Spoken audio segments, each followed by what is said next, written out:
show that 5 of the commissioners are present and a quorum has been established. Can I get a roll call? Commissioner Tondas? Here.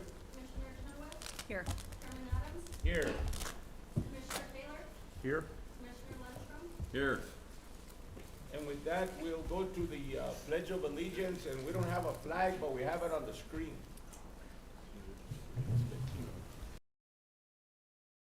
After this, we'll have a volunteer. New guy, let's.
Thank you, excellent.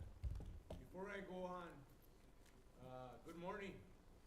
Good morning. You know what, we've been to all the districts, we say, according to, your EE, we save the best for last, so that's the weakest good morning I've heard. Good morning. Good morning. That's what I like to hear. Good job, good job. I'll get into all the welcoming and we'll give a little bit more as soon as I get through this, first, stuff on the agenda. Commissioners, you all had a chance to review the agenda. Is there any additions, deletions, or any other matters to come? If not, what is the pleasure of this commission? So move. We got a motion from Commissioner Tonjes to approve. Second. Second from Commissioner Taylor. All in favor? Aye. Opposed? Carries. You've had a chance to review the minutes of the regular meeting of September 19th, 2024. What is the pleasure of this commission? Move to accept the agenda. We have a motion from Commissioner Taylor, a second second. by Commissioner Chenoweth. All in favor? Aye. Opposed? That carries. And before I go into the introduction, we have, is Denise here? Denise? Hi, Denise's father, we'll have a moment of silence for Dennis, for Dad, Dennis Peralta. He was retired from DOT. He was a part of the DOT family. And our prayers and our condolences from this commission are with you and your family. And we would just like for everybody to have a moment of silence. He worked up in the main office at the GO, and he also worked, I got to know him when he was up in District 4 in my neck of the woods. So we could have a moment of silence.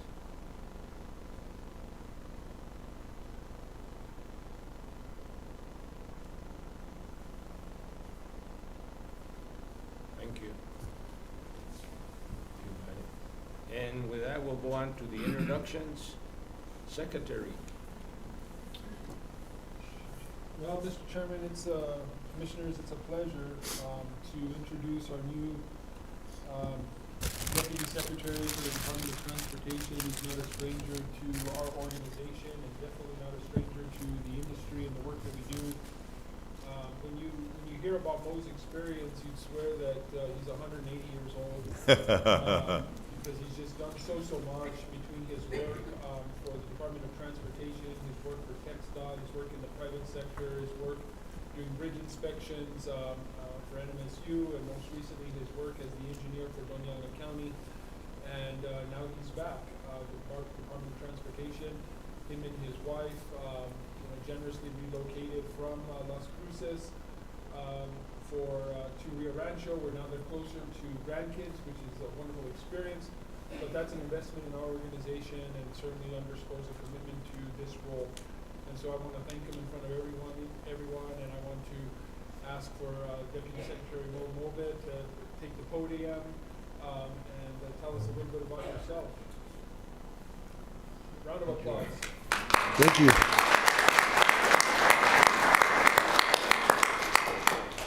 Thank you, Secretary, for the very warm introduction. As Secretary said, I've been around for a long time. I always tell people that when I started in this business, the Dead Sea was not even sick yet. So it's been a long time, so. But I enjoyed the heck out of it. It's been a blessing, and especially in District 1, coming home and seeing everybody and a lot of old friends, and it's nice to be back. And with my experience, I have learned a lot of stuff in my life, and I'm hoping to share with our district engineers and their teams, and make really New Mexico a better place to live and improve the quality of life of our customers. So, thank you very much. I appreciate it. On behalf of the commission, we would like to welcome you. Thank you. And you said that the Dead Sea, what was that, Mo, that you said? The Dead Sea was not even sick yet, so. Well, I had the pleasure of working with you, and I think it was getting sick. Thank you. That's how far back, that's how far back I go. So I had the pleasure of working with Mo while I was still here working at DOT. And so we are very blessed to have him come on board. Thank you. He's got a lot of experience, and I know District 1 loves you, and I know all the other districts that have worked with you really like you, and so you bring knowledge, professionalism. Thank We you. appreciate it. We look forward to the relationships. Same here. Thank you very much. Thank you. Okay. And then, and I apologize to him, Mr. Chair, we'll have Mo sitting at our table. I remember when I first started, I think we were all fitting on one 6-foot table, and now we're gonna need 3. So I think our leadership team is getting built out, and it looks good. I'll start with Deputy Secretary Cooper on the far end there. Of course, we have Cindy Vignew from Federal Highway. You'll hear from her later. Steve Hamilton, our General Counsel, and then our district engineers. We got Aaron here in District 1, Mr. Chavarria, Francisco Sanchez in District 2. They're in order: Paul, District 3, Paul Brasher, Adam Romero, District 4. I think maybe this is the first meeting where we've had, I know Rhonda was in place at our last meeting, but the pleasure of having her at the table. Rhonda Lopez, our new district engineer in District 5. And of course, Lisa Vega from District 6. And there's several others. I know you'll give everyone a chance to introduce themselves, so I'll wait for that time, Mr. Chairman. Okay, do we have any elected officials? I would like to have the Socorro Pro Tem come up.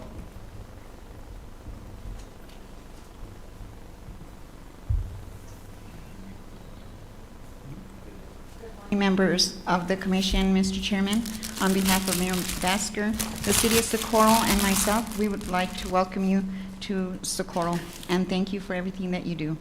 Well, thank you for hosting us, and we really appreciate it. And while you're up here, I know I wasn't able to make the reception last night, but for those who attended, I'd like to thank ACNM, Jim Garcia and Sean Hammer, Mountain Stave, Dave Wotowski, the city of Socorro, and the mayor for the venue, and Socorro County. So we appreciate it.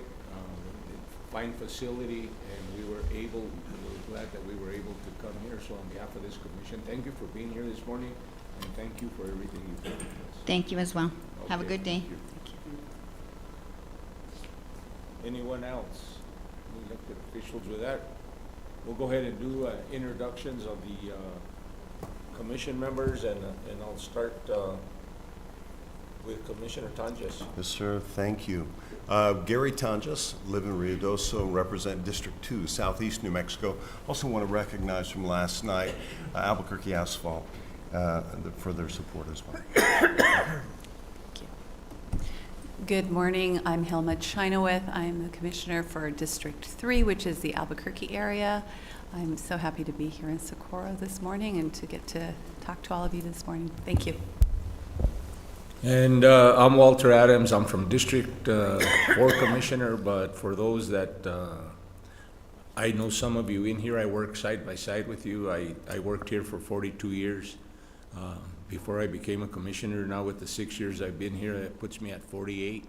I'm trying to catch the record holders. We're in District 2. Yeah, 50 plus 50. Yeah, so I don't know if I'm gonna hit 50, but I'm very, very blessed to be part of NMDOT and the NMDOT family, and I wanna thank each and every one of you for the job you do, not today, but each and every day. And I wanna let you know that our organization is one of the top organizations anywhere. And why? It's the people we have that make the organization. And I want you to know that we as commissioners, yeah, we're up here, but we work for you. We work for the traveling public, and we're your representative just like you're our representative. And we're very proud to know that each and every one of you comes out every single day and makes a difference. And if you noticed, when we go throughout all these commissions, we ask that they bring as many, many employees as they can, because I think it's an opportunity for employees to see how business works, but it's also an opportunity for us to tell you how much we appreciate you. And so with that, I'm gonna go ahead and go on to Commissioner Taylor. Good morning, I'm Commissioner Tom Taylor. I'm from the Four Corners area, District 5. My district starts up in the northwest corner, and then it travels across the strait, Rio Arriba, Taos, down to Santa Fe, and then down to Torrance County and south of I-25 a while. So it's a pretty large district and quite remote in a lot of places. Good deal, Tom. Good morning, everybody. Thank you for having us. My name is Charles Lundstrom. I'm with District 6. Let's see, McKinley, Cibola, and Catherine counties. Again, thank you for having us. It's always fun to come down to different places and get a chance to talk to the folks in those areas. Thank you for having us. And with that, we'll go. You guys aren't out of the woods, because we're going to have all of you introduce yourselves too. So get ready. I remember when I was sitting there like you guys, and they would say that, and I'd say, "Oh shit," you know. But it's going to happen. So get ready. But with that. Do we have anybody that wants to come before this commission for public comment? Good, that means everything's going smooth in District 1. I love it. Now with that, we'll turn it over to your DE, Aaron.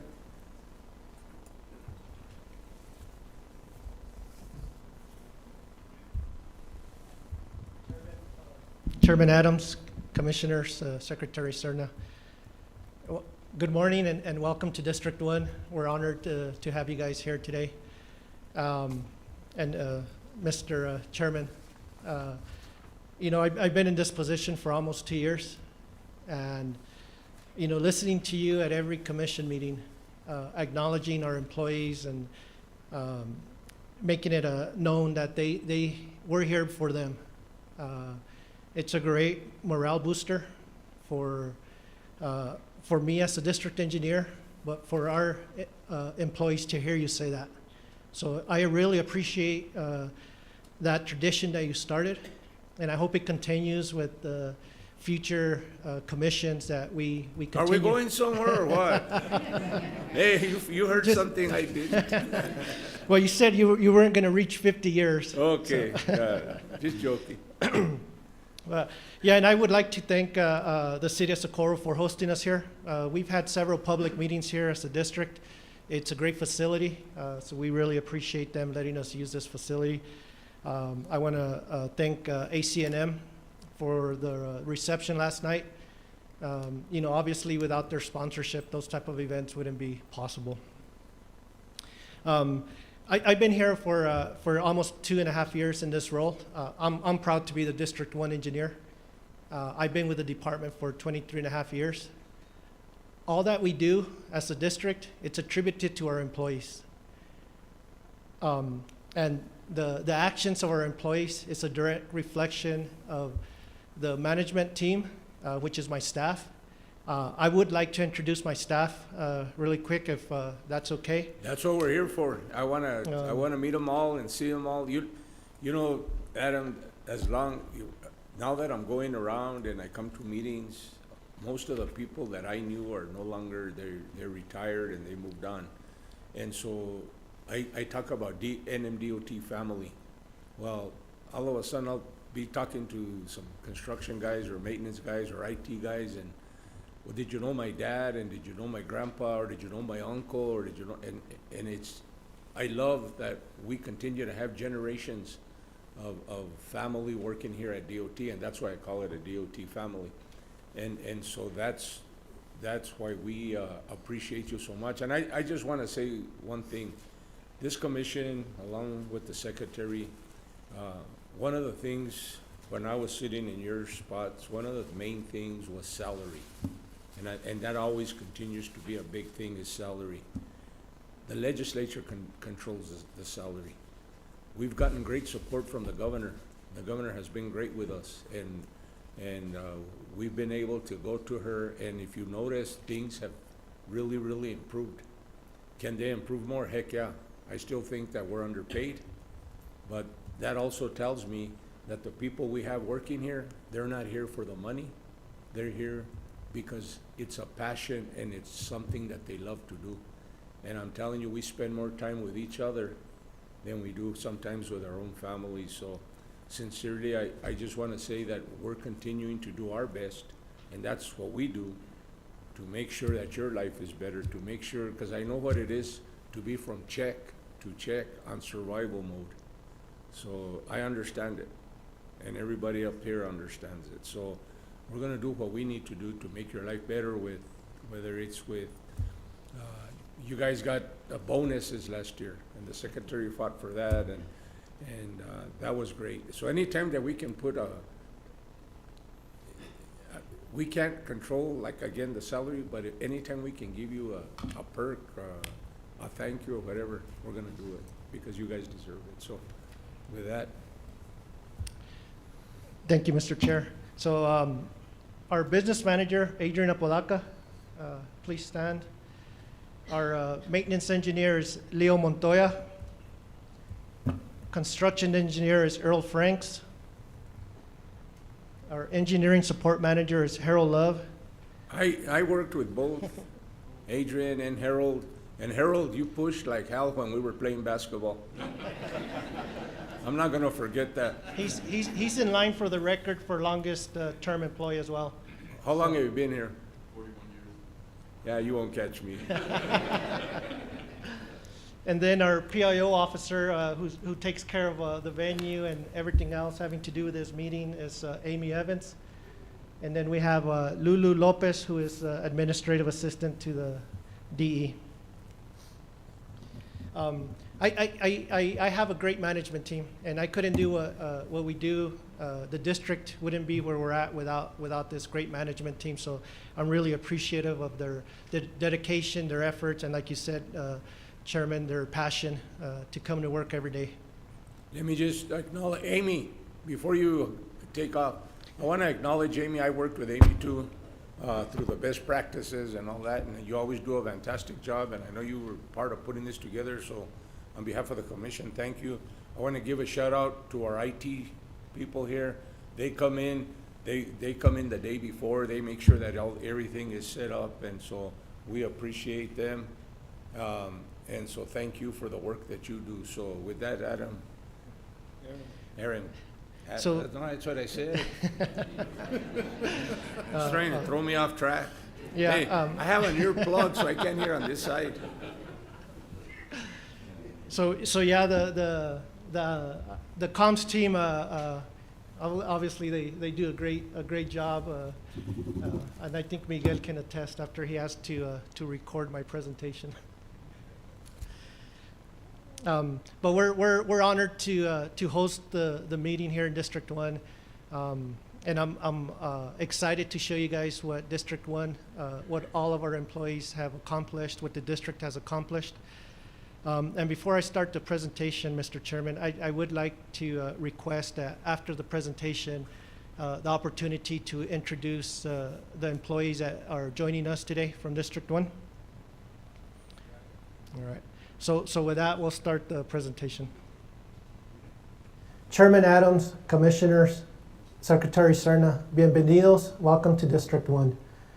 District 1 is honored to host the State Transportation Commission here in Socorro. A lot is happening within our district boundaries, from routine maintenance and roadway construction to facility upgrades. I hope you all enjoy your visit to District 1. I invite you to explore the area, visit with our employees, and see the great work they are doing. And while you're here, please stock up on some red chili.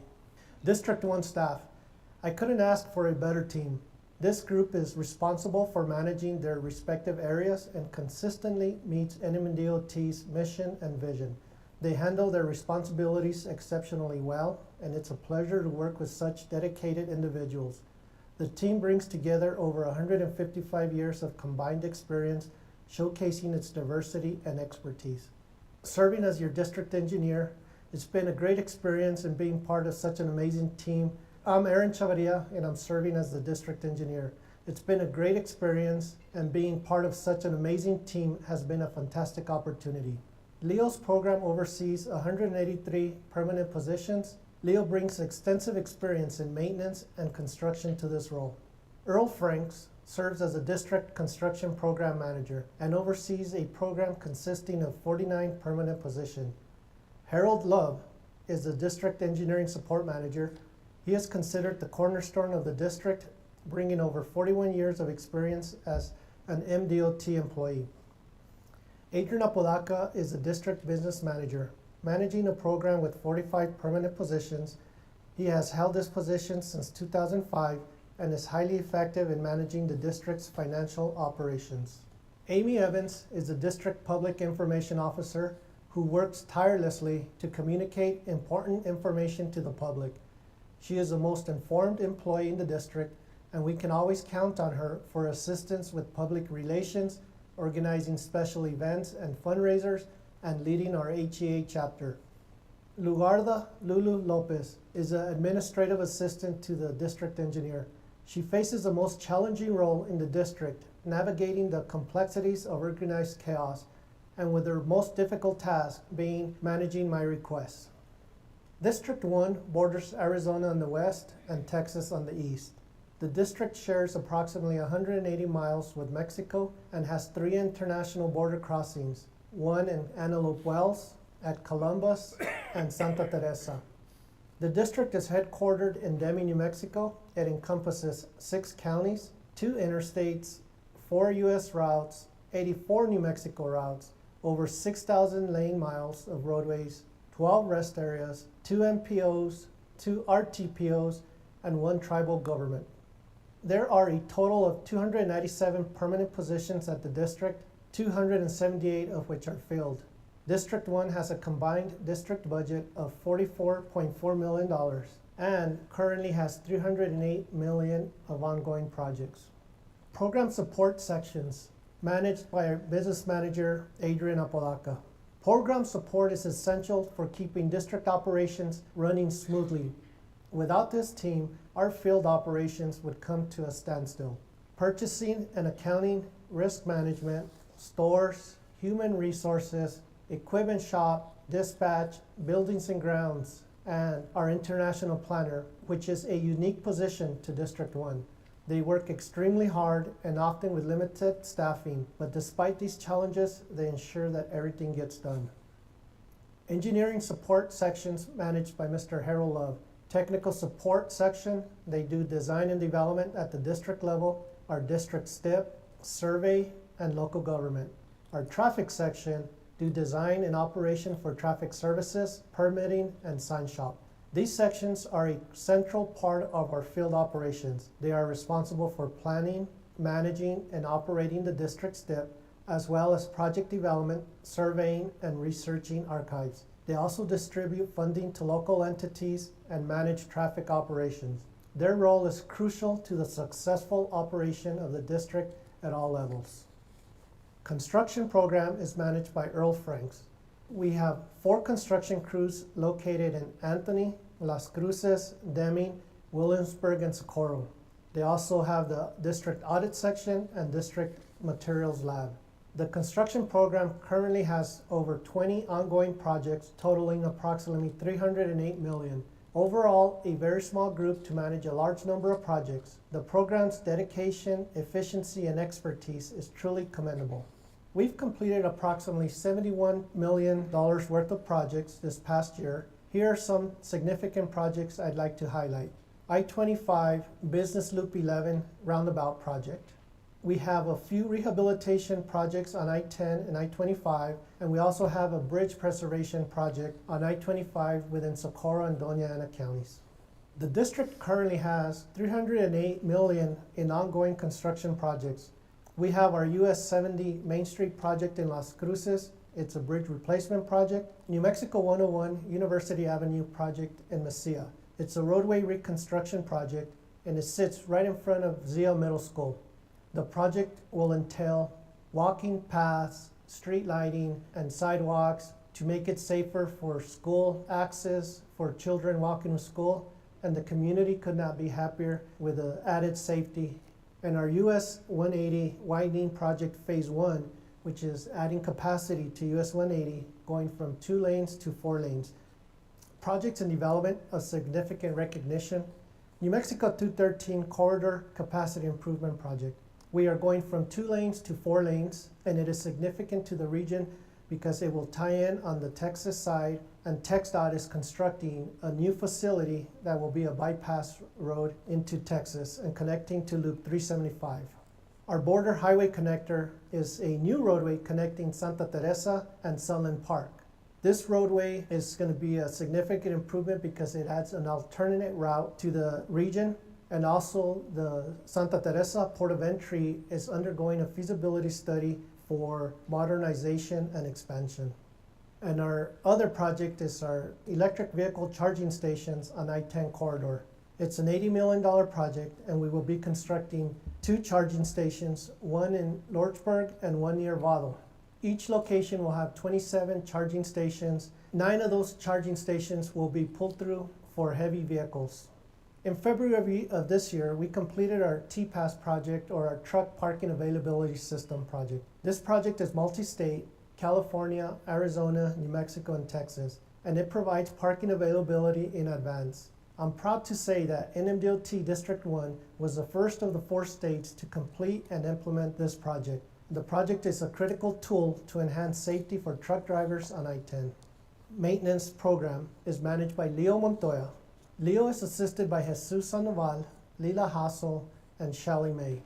We have 12 maintenance patrols. We have a chip seal crew, bridge crew, trucking crew, and heavy maintenance crew. This program has one of the most challenging roles in the department. This team handles a wide range of responsibilities, including managing dead animals, litter, crashes, roadway deterioration, and public complaints, all while working alongside traffic. They operate short-staffed, which adds to the tremendous amount of responsibility they bear every day. Despite the numerous obstacles they face, they manage to perform their duties effectively. We currently have $28 million of ongoing contract maintenance projects. We have US 180, hot in place recycle. We have New Mexico 549, full depth reclamation, which is the final phase to complete the corridor. We have I-10 from Las Cruces to the Texas state line, which we are replacing OGFC. And then we have the I-25 Business Loop 11 in Truth or Consequences, which is a pavement preservation project for the entire business loop. Completed contract maintenance projects, we completed approximately $18.4 million. We have some on US 180. We did some chip seal in Grant County. And again, we did New Mexico 549, which was a segment for full depth reclamation on that corridor. TPF projects for FY 2025. We have 8 projects within 8 entities. These projects are 95% state funded and 5% entity match. Total TPF funded projects costed $8.7 million. Capital outlay projects. We have 19 projects within 6 entities. These are 100% state funded projects, and the total cost for capital outlay projects is $13.6 million. Local government road fund. We have 35 projects within 21 entities. These are 75% state funded and 25 entity match. Total FY LGRF is $6.2 million, and this fund includes County Cooperative Program, Municipal Arterial Program, the County Arterial Program, Safe Bus Routes Program, and the Others Program. Breaking bad habits. We have several methods for litter removal, one being a contractor under price agreement. We also allow state employees to do litter pickup after hours or on weekends. We have our community Toss No Mas collection, which in the communities organize and do litter pickup, and we have our Adopt Our Highway program. Altogether, we managed to collect just under 850,000 pounds of litter this past year from state roadways. 2023 District Best Project. Our project was emergency abutment, embankment, and approach repair. This emergency project was initiated in response to the significant flooding that occurred in August 2022, upstream of structure 6685. The floodwaters overtopped US 180, leading to the failure of both abutment and embankments at the bridge. This particular flood event was unusually severe for the area, overwhelming the waterway, opening at structure 6685 for the first time since its inception in 1966. As a result, US 180 was unexpectedly closed for 4 days, halting all travel between Cliff and Silver City, including emergency services and school buses. The project team collaborated to create what was initially intended as a temporary repair. However, due to the high quality of their work, it ultimately became the permanent solution. The roadway was repaired by several crews working in unison: Cliff Patrol, Heavy Maintenance, Silver City Patrol, Chip Seal, and the bridge inspection crew. A job well done by these district employees. The 2024 statewide best practices. Well, best practice is great because there's a lot of different areas that a best practice award can be awarded. We're out here all the time and we're always seeing different things, and it's great to just have an idea of what you're looking at and be like, if we do this, it would make our job a little bit easier. Or if we build this and do this, it's going to make our job a lot safer. It's just, you just see it and you just kind of visualize it in your head, and it just makes it better, no matter what you do. This year, 4 best practices by district personnel to be recognized. First, our business section. Led by District Administrator Melissa Torres, the business section organized a 1-day training for district employees to ensure compliance with procurement policies and procedures. Each attendee received a binder containing New Mexico Procurement Code, administrative directives, New Mexico regulations, the Code of Ethics, New Mexico state statutes, along with examples to follow during the procurement process. Winston Patrol Fall Protection. The Winston Patrol constructed steps and railings around the fuel tank to prevent falls. This improvement allows personnel to safely access the fuel tank for daily checks, significantly reducing the risk of falls. The bridge inspection crew assembled a telescopic camera to assist with bridge inspections. This device is particularly useful in tight spaces, enabling them to identify potential issues with minimal equipment.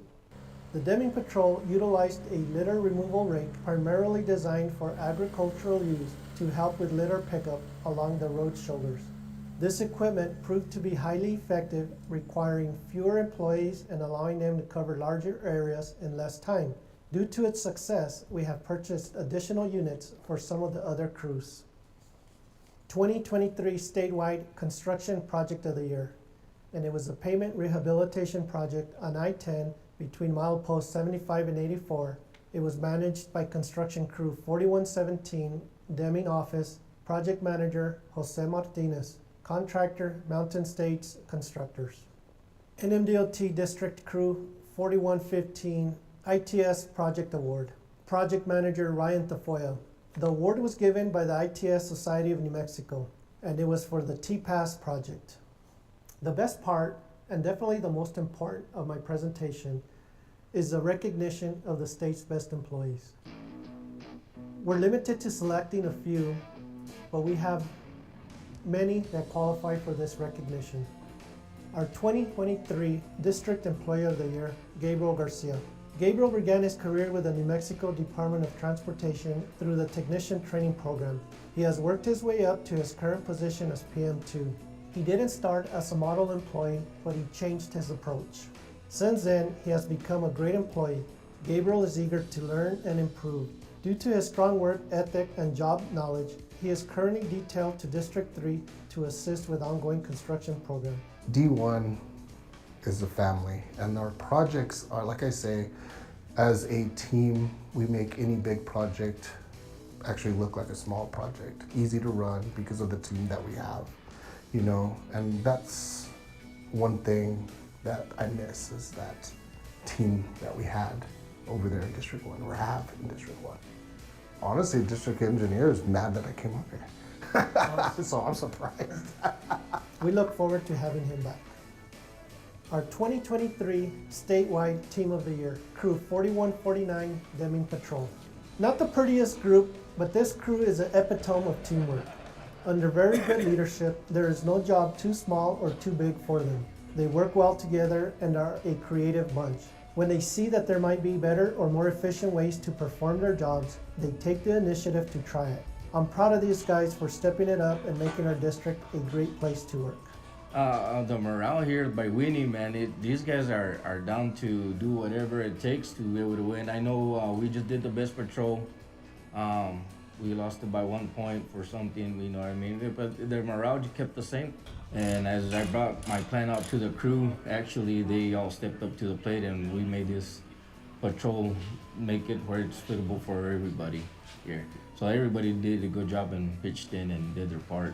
That's how we end up getting Crew of the Year, because we cleaned it all up. We worked in our shop, painted the floors, remodeled, repainted everything. So everybody actually stepped up.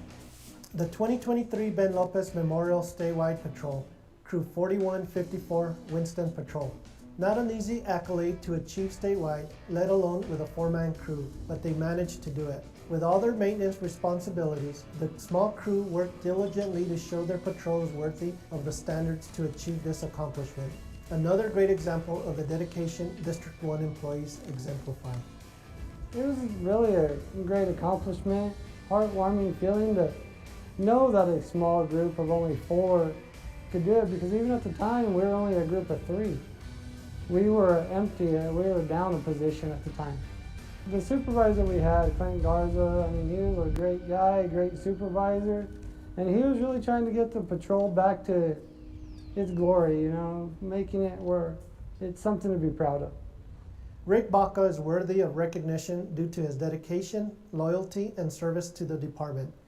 At D1's Safety and Service Awards this year, Rick Baca was recognized as the longest serving employee with over 50 years by Lieutenant Governor Howie Morales. Now therefore, Governor Michelle Lujan Grisham, Governor of the State of New Mexico, does hereby proclaim March 28, 2024 as Richard, Rick, and Cecil Baca Day in the State of New Mexico. It's actually pretty remarkable, you know? So many of us, you know, we get up every day, we do what we do, we enjoy it, but we know that, you know, we're working towards an opportunity where we can kind of hang it up, rest, relax, and not worry about waking up. But when somebody chooses every day to do something because they love it, enjoy it, and they're going to do that for 50 plus years to set an example for their family and their community, yeah, it's really inspiring. It's been fun, it's been great, and I love you all. Thank you. Rick got to share this moment with his son, Ricky. District 1 is lucky to have had Ricky here for the last 50 years. In closing, I would like to take the opportunity to acknowledge all those people that help District 1 on a daily basis. Beginning with the commission and the executive staff, we couldn't do it without your support. All the functional groups, you guys keep us afloat. The citizens that we serve, your input is invaluable. And last but not least, the D1 family. You guys are the best. And I want to wish everybody a happy Thanksgiving, safe travels to all those that will be on the road. Thank you.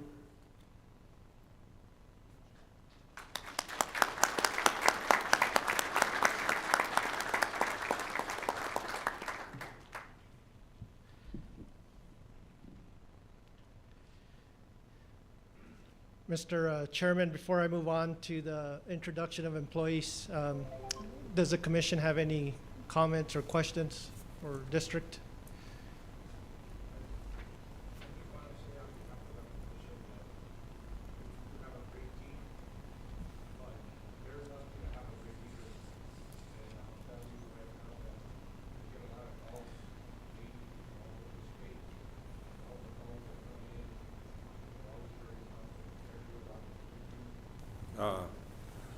They're always very complimentary to you, and they always say that you're there, you listen.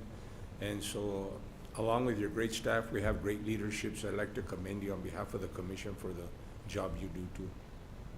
Thank you, sir. So I'd like to introduce the dedicated. I think we had Oh. a comment. You got.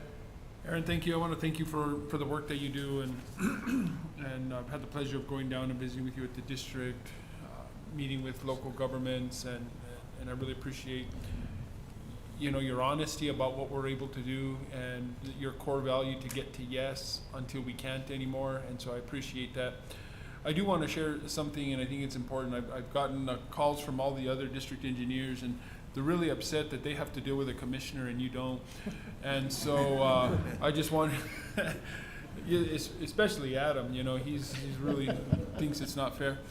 But I did want to say something because we're in District 1 and the chairman and I have had this discussion, but we are actively looking for a District 1 commissioner, and we're hopeful that before the end of the calendar year, we'll have someone identified. I think it's important that that connection between the commission and the communities and counties that you serve is valuable. I don't want you to feel as though we don't feel it's an important task for us to get done, but we'll get that done. And we do promise that come January, you will have a commissioner. We're working on it as we speak, so. Anyone else? I really, really appreciate seeing all the best practices being recognized and hearing from the folks that are out in the field actually affected by them. So yeah, thank you for sharing all those. And with that, you can go ahead and introduce your staff. We'll limit each one to 5 minutes. And tell us a little bit about you, how long you've been here, who you don't like, what you like. So I got a few words to say about the district employees, Chairman, before I Yes, hand go ahead. the microphone over to them. Every day our employees come in to work and they face challenges, you know, and they have to overcome those challenges with good decision-making, work ethic, good management skills. For some reason, they seem to thrive. They have the ability to thrive in the face of adversity, which really shows their dedication and resilience. As you can see from the video, our employees aren't only hardworking and resourceful, but they're extremely creative. Each day they make, you know, each day our employees make a conscious choice to come to work and excel, you know, to go above and beyond the minimum requirements. And I believe it's that commitment that leads to their impressive achievements. They have a desire they have a value and desire the highest quality output. You know, they really don't seek any type of acknowledgement or praise. As their district engineer, you know, I take immense pride in sharing in both their triumphs and their challenges. The men and women of District 1 truly make this organization a remarkable place to work. It's a family with one common goal. And with that, Mr. Chairman, I'd like to pass the microphone to all the District 1 employees that are here and have them introduce themselves. Thank you.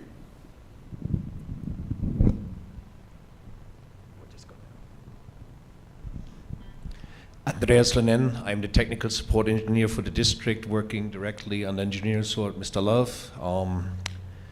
we're trying to move that cornerstone forward for the next generation and keep up with the good work that our district has provided. Mr. Chair, Commissioners, Secretary, my name is Andrew Guerra. I'm the traffic engineer with District 1, working under Mr. Harold Love as well. It's a pleasure to come to work every day. It's not really considered a job. It's just an enjoyment and work I know I can have with the rest of the family. Thank you. Harold Love, District 1 ADE Engineering Support. Go Lobos. Good morning. Thank you, guys. Samantha Montano. I just started actually with District 1 2 weeks ago. I'm starting as a project development engineer underneath tech support. So nice to meet you guys. Adrian Apodaca, business manager for District 1. About 2 months ago, we hired a new employee into the district who was born 1 month before I was offered the job as business manager. Made me feel really old. Good morning, Mr. Chairman, Mr. Secretary, Commissioners. My name is Melissa Torres. I'm the district administrator. Good morning. My name is Brenda Leiba, and I'm the HR manager.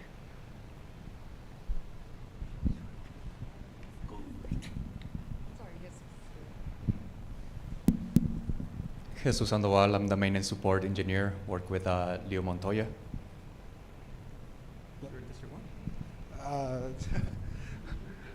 Good morning. My name is Juan Limas. I'm a part of the rotational program. I'm a EIT in rotation, and currently I'm in district, and I hope to be with District 1 as well.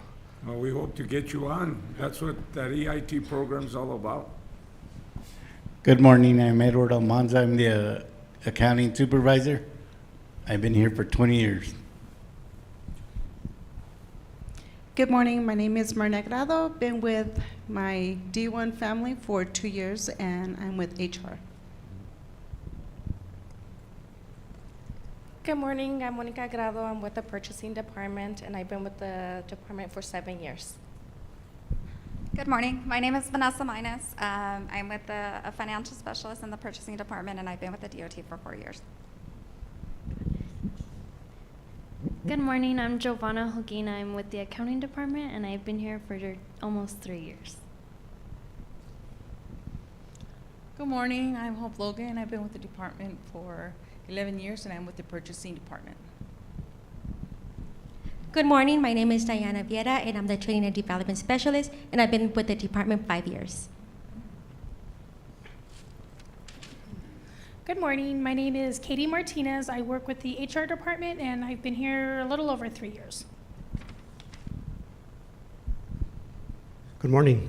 My name is Eduardo Castillo. Been with Department of Transportation for 27 years. Crew 4149. Thank you.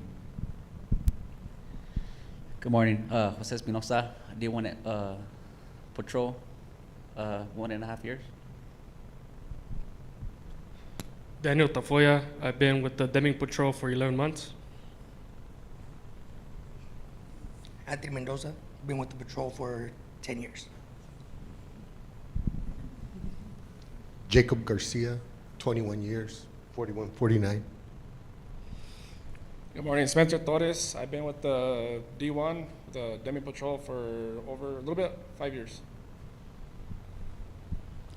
Good morning, Joseph Gallegos, Deming Patrol Supervisor, been here for 8.5 years. Good morning, I'm Miguel Farias, Staff Manager for Deming Patrol. I have 24 years and 7 months. Hello, I'm Vic Ayasa. I'm with the Stores Advance. Good morning, Michael Moran. I'm the stores operations. Good morning again. I'm Lugarda Lopez. I'm the District Engineer's Administrative Assistant. Good morning, everyone. I'm Leonel Ponce with District 1. I've been here for 20 years. Nice to see you all. Eddie Arenivas, going on 20 years with 4149. Good morning, Baltasar Granados. I've been with the department for 11 years, and it's been a great pleasure meeting you all. Good morning, Jaime Alvarado, Socorro Staff Manager. Been here for 19 years. Good morning, Andrew Prieto, District 1, been with the department for 21 years. Good morning. My name is Curtis Gent. I'm an area maintenance supervisor. I've been here 14 years. Edward Misquez, District 1, Staff Manager, Silver City Patrol. I'm with you, Harold. Go Lobos.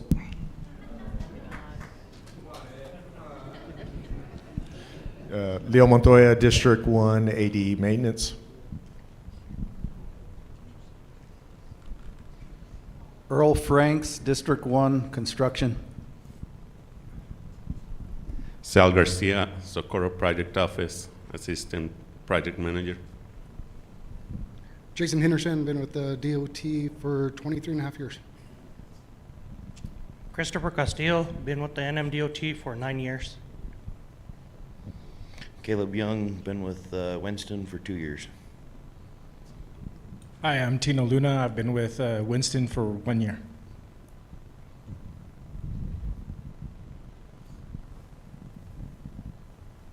Thanks. Tim Yeager, District Safety Supervisor. Doug Damewood, just District 1 Safety. Been here for almost 7 years. Eric Avila, Bridge Inspector, been with the state 17 years. Morning, Fabio Casillas with the Bridge Inspection Program. Been with them for 10 years. Go Aggies. Good morning. The Aggie fans are not going to get a raise this year, just so that you know. Good morning. My name is Raymond Munoz, Bridge Inspector. I got 12 years.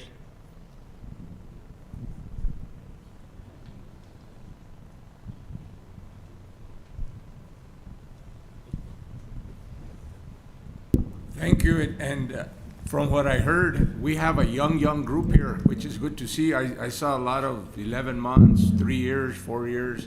So that means we're going to have a generation of knowledge and wealth here in this district.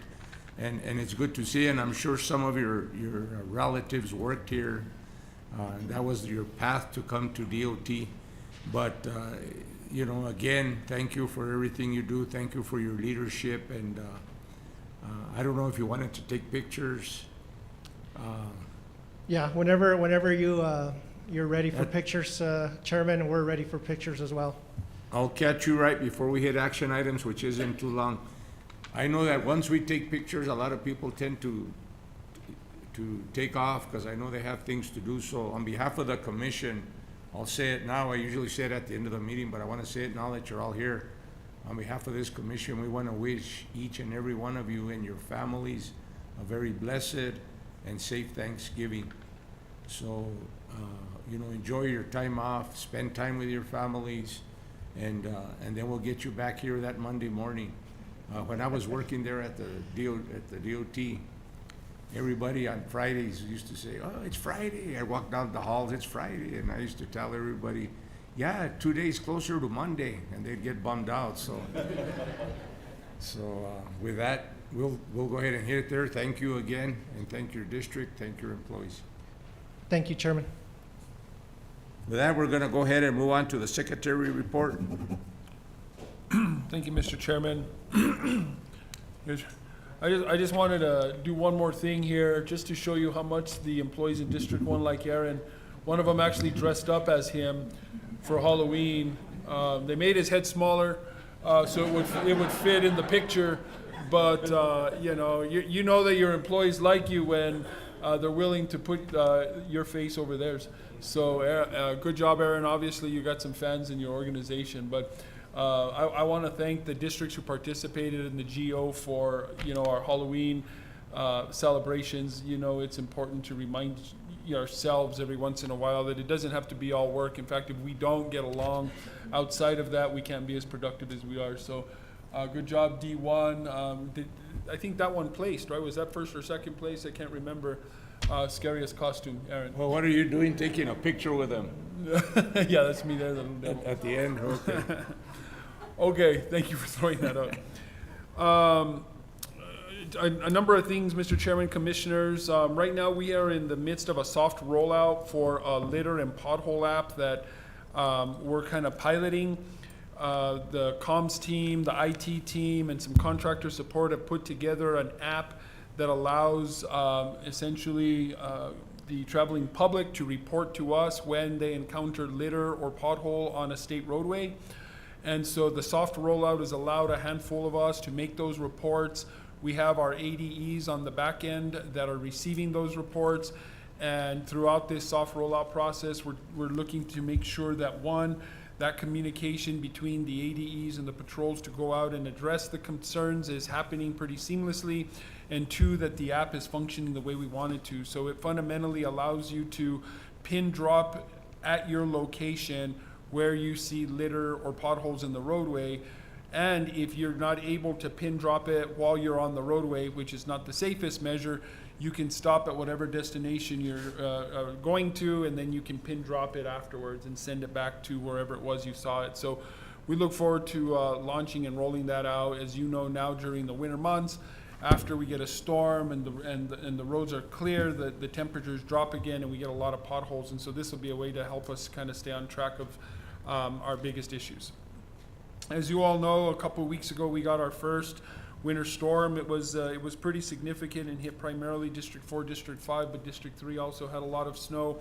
And so there was some major road closures that really stemmed from issues that the Colorado DOT was facing north of Raton on I-25, and we had some shutdowns. And so it was a good opportunity for us as a comms team to understand where we can strengthen how we're communicating with the general public through New Mexico roads. And so we're working on that. It'll involve a partnership or strengthening our partnership with DPS, who ultimately makes the call on road closures, and our communication with them will get better so that we can communicate to the general public why the roads are closed, whether or not, what local traffic means in terms of who can get through some of those closures, and then of course updating those road closures once they're lifted by DPS. Can I just say something on that? Sure. I think it's very vital that the departments, whoever's involved with the snow removal, has meetings, and I'm sure you do with DPS, because at the end of the day, back in the day when I started, it was DOT that closed the roads, and it was DOT that manned them. And then we got to a point where we decided we're not gonna do that anymore, because we had people that wanted to go through, and we didn't want to endanger our employees. I mean, what are we going to do? I know at one point, this was years ago, that there was somebody that pulled out a gun and said, "I'm going through." So it's good that we maintain and let people know that we're not the ones that shut down the roads anymore. It's actually DPS, and we will shut them down if we see something on our end. But it has to be through communication with them, because then they're gonna have to man the roadblocks. So I'm glad to hear that, and I know that the communication is ongoing, so. Yeah. And then the last thing we're gonna do is we also are responsible for manning the 511 system that allows for road users to call in and get updates there too. We gotta strengthen that process as well, but we also wanna look at adding to the signage that tells drivers to call 511 for information, add information about NM roads. And so as far as we know right now, we don't have any signage out on our roadways that pushes users to New Mexico Roads, NM Roads app. And so we're gonna try and strengthen awareness that application is pretty much up to date. And then of course ensure that our 511 system is up to date as well. We just this week on Monday hosted the governor's symposium on the future of transportation in Santa Fe. Commissioner Taylor was there. I want to thank him. I know Commissioner Chinowith was interested in attending. She had some work to do in Albuquerque that we're going to catch up on later. We had over 250 participants. The governor was present to do opening remarks. The focus of the symposium was safety, electrification, of course, transportation funding, with the backdrop of clean energy and climate change policy. And then we also had some discussions about fleet conversion, which NMDOT is leading now for the state of New Mexico. And so I do want to thank our special projects team, Jerry, Andrew, for getting the symposium planned and executed, and really in such a short amount of time. It was a good success. I want to thank almost the entire team at Department of Transportation, going back, I believe, to 2020, not 2019. The Department of Transportation was allocated over $240 million in ARPA funding on the heels of pandemic recovery funds by the legislature. And we've been tracking and assigning that money to projects as allowed by legislation, and we, the administration, all state agencies have been pushing to ensure that not one nickel of that money goes out the door, which means that we have to have it under contract and obligated by December 30th of this year, otherwise it will revert.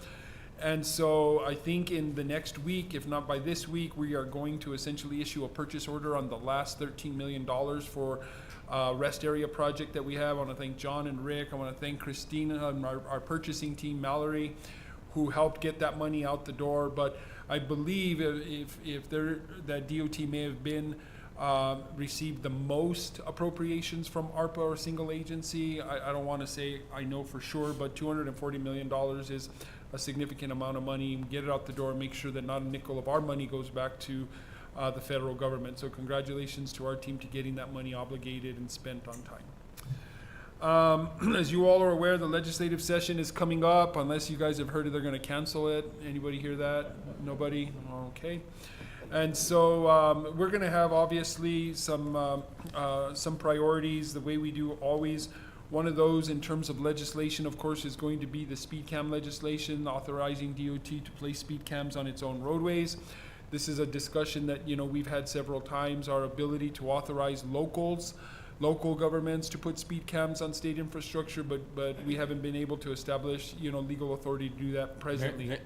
Let me ask you a question, because, so is it gonna be throughout the interstate, or is it only gonna be in the work zones? Mr. Chairman, right now we have legislation for authority to do that.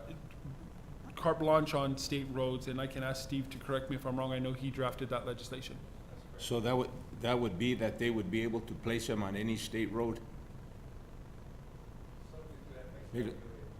Okay, because when we started out with this, the reason I'm asking is because when we started off, we had talked about the work zones. And that idea came up, and the governor was very, very supportive of that, because we want to do what we can do to ensure the safety of our employees that are out on the roadways. And I always use La Bajada, because I use that road a lot as one of the examples. And people were flying through there during the construction, and it was 55 miles an hour, and they weren't slowing down. And the people that were going 55 were being tailgated and almost run off the road. I mean, that stretch has a lot of traffic. So at that time, we were trying to come up with solutions, and one of the solutions is to put speed cams and try to get people to slow down. And if they don't want to slow down, then they're gonna get a ticket. They're gonna double fine. So I'm glad to hear that. We'll also, Mr. Chairman, Commissioners, be asking for some statutory changes, some for cleaning up the language on the PRC, Transportation Regulation Commission transition to DOT. We also want to do some statutory cleanup language on NMDOT authority. And then, of course, we'll be looking at one-time appropriations that support our district engineers and the priorities that they've identified within their districts. We also have some major grant funds that we need to essentially match. As I understand it, just in the last month, we've received over, I want to say 110 million, Denise, thumb up that, in federal grants, including for our first CMGC project, that's Nogal Bridge in District 1, and then a project for Rio Puerco Bridge on I-40, and some other tech support for our engineers. And so I want to congratulate Denise and her team for pulling those grants, and understand that, you know, with everything comes a responsibility on DOT's part, not only get these projects ready, but also to come up with the match funds for all of them. But I want to thank Federal Highway, because they're always supportive of how we get these projects ready to rumble. Over the past several weeks, I've been leading a funding task force that includes a number of stakeholders, some of whom are in the room, including representation from AASHTO, from Board of Finance, from DFA and others, and we've essentially been working on a strategy to essentially propose recurring funding revenue options to the legislature in the upcoming session. The task force has really been working on two things. One is exploring what other states are doing to provide recurring transportation infrastructure funding in creative ways. And number two is looking at all of the strategies that have been proposed by legislators and scrubbing them to really analyze them ahead of the legislative session, because typically when those ideas come up, we get like 24 hours to think about them and spit out, you know, what we think in terms of administrative and issues and other issues. And so I want to thank that group. I think as soon as next week, we'll try and put a report out to the governor and the governor's infrastructure advisor on what we think might provide capacity for the Department of Transportation. We know that our gap between what funding we have and what we need to do according to our TRIP report is $6 billion. We obviously aren't going to come up with a strategy to generate that kind of money, but perhaps we can come up with a funding strategy that gives the commission some capacity to perhaps bond some large projects and at the same time make sure that we can generate debt service, things like that. I do want to share that our vacancy rate at the Department of Transportation continues to hold at a pretty good rate. Just in 2023, our vacancy rate was 19.6%. Now it's down to 15.3%. It's about 110 positions that we've been able to fill and hold filled across the agency. I bring that up primarily because I want to congratulate District 1. District 1 on its own has the lowest vacancy rate of all the districts at 6.4%. So whatever you're doing to bribe people to stay and work for us is working. But honestly, it means you have a good culture that people want to be a part of, and so I want to congratulate District 1. Their vacancy rate shows that certainly they're pushing HR actions, getting them done, and what they're doing when employees get here is encouraging them to stay. So congratulations, Aaron, to you and your team, and Brenda. HR obviously plays a role in all of that. Let's see here. As you all know, the Department of Transportation is the only agency that allows for longevity payments to all of its employees. We rolled that out last year. It was like $1 million investment last year. Coming up in December, we'll issue the second of those payments to all employees who meet the eligible milestones. And so I just want to remind everybody that for those of you that have hit those eligible milestones, you'll be receiving your payments on December 13th. Is that a Friday? Yes. Oh, your Friday the 13th isn't going to be so stinky, at least for some of you guys. But we'll get those longevity payments out to you all to, remind you that we're appreciative of your service to the Department of Transportation. I do want to share something, and it's kind of a heads up for our district engineers. As you all know, our comms team does a phenomenal job with the report outs by our district engineers through video. And so we're starting some discussions about possibly changing that up and putting more pressure on our district engineers to present a report to our commissioners. But we want to talk about what in particularly you all want to know in terms of information. And so we're working on perhaps a criteria that includes updates and relationships with your local and tribal governments, counties, municipalities, et cetera, and some of the bigger projects that you all are working on that we think, might generate more just discussion between the district engineers and the commission. And so, I apologize to Rhonda because she's new and she may be the first one to have to do this in December, but at least she can't say it's worse or better than, because she hasn't done the video. So I just want to give everybody a heads up that our goal and intent of the district engineer reports is to engage the commission, right? And we want to be sure that you're getting information that is in fact engaging. And then lastly, I want to make sure you all have on your calendars, but I believe you got this information via email, is we are hosting the Talking Trash Summit on December 4th and 5th in Albuquerque. As you all are aware, the governor released the Breaking Bad campaign, which is a replacement for Toss No Mas, about a month ago. We're really excited about it. There's also a team of employees and leaders across multiple agencies like state parks, DOT, tourism department, corrections department, and MNRD. And we're working actively on how we actually encourage and support communities to take responsibility for litter pickup and litter mitigation efforts. And in fact, we issued a press release not long ago. We doled out $2 million in anti-litter and litter pickup programs to communities across the state a few weeks ago. And those grants aren't just aimed at picking up trash, they're aimed at establishing programs that help communities empower themselves to keep their communities clear of litter. And so the Talking Trash Summit is going to be a convening of stakeholders that essentially support access to landfills, that support access to weekly trash pickups, that can talk about, you know, unsecure loads, policies, and enforcement on litter. And so we're really excited about this because we know in some communities, the issue isn't folks throwing trash out their windows, it's their access to transfer stations and weekly trash pickups and ensuring that they have the actual infrastructure to keep trash off the streets. And so you're invited to attend on the 4th and 5th. We think the discussion will be really fruitful.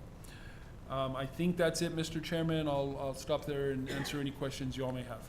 Any questions from fellow commissioners? With that, thank you, Secretary. Thank you for the job you're doing. And thank you for your leadership. And with that, we'll move on to Cindy from, we talk about partnerships here, and our partner from FHWA, we couldn't do the amount of work we do if it wasn't for the funding we get from them. So welcome. It's always good to see you. Always, thank you. Good morning, Commissioners, Chairman, and Secretary Cerna. Thank you for hosting us, and I want to thank the Mayor and the City for their hospitality. Thank you. And, you know, wanted to talk about, last Friday we celebrated the 3-year anniversary of BILL, the Bipartisan Infrastructure Law. And that's brought in almost $1.5 billion so far in formula funds to New Mexico. And want to thank Ricky and his team for helping, or actually just, and delivering that program, because this administration has been very heavy on results and getting the dollars out and building the projects, getting people to work. And I want to thank Secretary Cerna and his team who've done a phenomenal job in delivering that program. And we've got 2 more years left on that bill. So we have dedicated funding for the next 2 years. So look forward to working with you all and delivering all that. And so that's half of what we deliver. So that's the formula dedicated funding. And then we also have the discretionary grant funding that, you know, to date we have, the latest number I have is $450 million in discretionary grant funds with the total cost of almost $1 billion.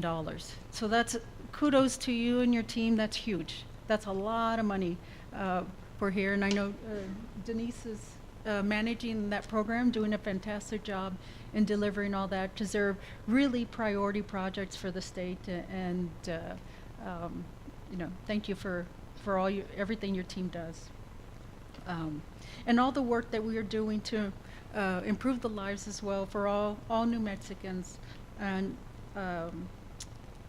increase access to jobs, more economic opportunities. So it's really a big impact that the department does for New Mexico, a lasting impact that we're going to see for generations. So wanted to make sure and acknowledge everybody, all the DEs as well. So thank you. Also want to note on Monday at the Governor's Symposium, Transportation Symposium, she mentioned, as well as Secretary Cerna discussed, the importance of safety for New Mexico. Of course, it's one of my priorities as well. Rosa Koza did a great job talking about the safe systems approach and our safety culture. So, you know, to date, the latest numbers I have as of November 6th, we've lost 318 souls in New Mexico, 70 of those pedestrians. And it's a complicated issue, right? There's levels and levels of reasons for that. But I do, as we're entering the holiday season, really advocate for everyone to, you know, let's slow down. Speed is a big reason for a lot of our fatalities. And we want you to get to see your families and get home safely as well. So, you know, put down your phone, don't drive under the influence or tired, and really slow down. And I know, as Chairman mentioned with the work zones, it's really a big issue for us as well. And the last thing I wanted to talk about was, and also thank Paul Brasher for his attention to this, is our inactive obligations. So what an inactive obligation is when we authorize funding for a project, and if there isn't an invoice or a bill to that project in over a year, we call that an inactive project. So over the last few months, I've been working with Paul to help lower our numbers and get those projects built. So I want to thank you, Paul, for your attention to that and get our numbers down. And it's a good thing, right? We want, we give the money, we want you to spend it. And that's really key. Mentioning again, really showing the funds being spent and, delivering those projects is really a big focus of ours. So, really ask all the districts to please, track your inactive obligations, and if you need any help, there's always a good reason why, projects aren't moving. So, feel free to reach out, and we'll see what we can do. All right, thank you. That's any questions or? Good. Yeah. Okay. All Thank right. you. Thank you.